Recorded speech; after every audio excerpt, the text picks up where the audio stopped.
روانشناسان معتقدند که کودکان پناهجو بیش از هر زمان دیگر در لیسبوس رنج میبرند. ترس و کابوس دامنگیر همه پناهجویان در یونان میباشد و ناامیدی و تلاش به خودکشی هم به امری عادی در میان پناهجویان مبدل شده است. کودکان نسبت به هر زمان دیگر با چالش‌های جدی روبرو میباشند و پس از آتش سوزی در کمپ موریا که منتج به ویران شدن کاملا گردید، هزاران پناهجوی بی سرپناه در کمپ موقتی کاراتیپ مسکن گزین شدند. این کمپ فقط در ظرف چند روز با افراز خیمه‌ها ایجاد گردید. کاترین گلاتسبروباک، روانشناس سازمان دکتران بدون مرز، ارزیابی می‌کند که در حال حاضر کودکان پناهجو نسبت به هر زمان دیگر بیشتر رنج میبرند. گلاتسبروباک در گفتگو با سرویس خبری پروتستانت میگفتند که موریا هرگز نه و همه امید داشتند که وضعیت بهتر می شود، اما حالا دیده می شود که وضعیت چنین نیست و برعکس شده است. همچنان همه مردم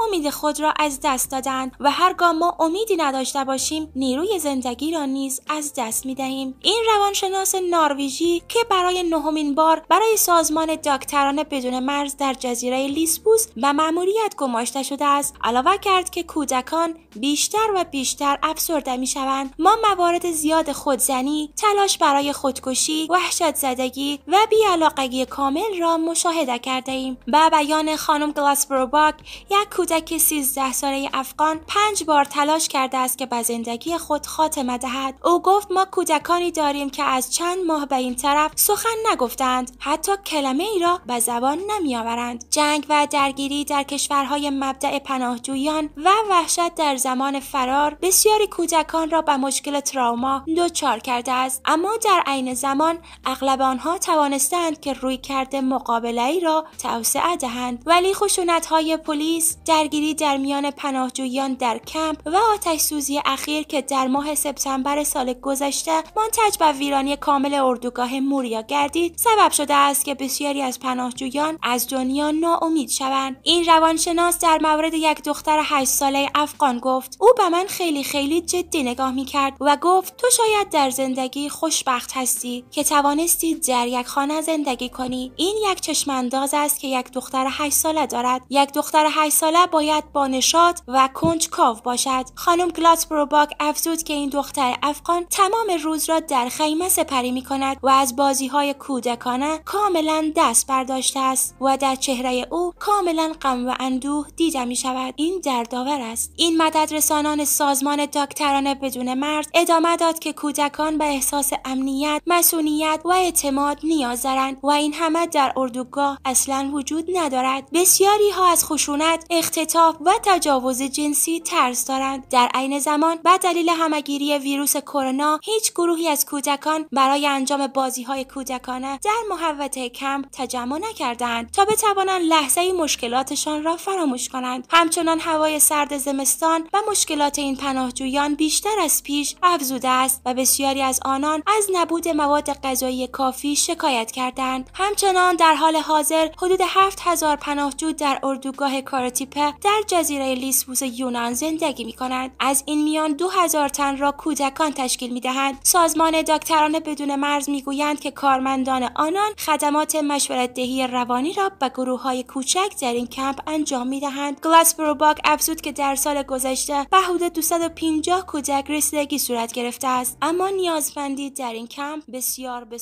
بالاست.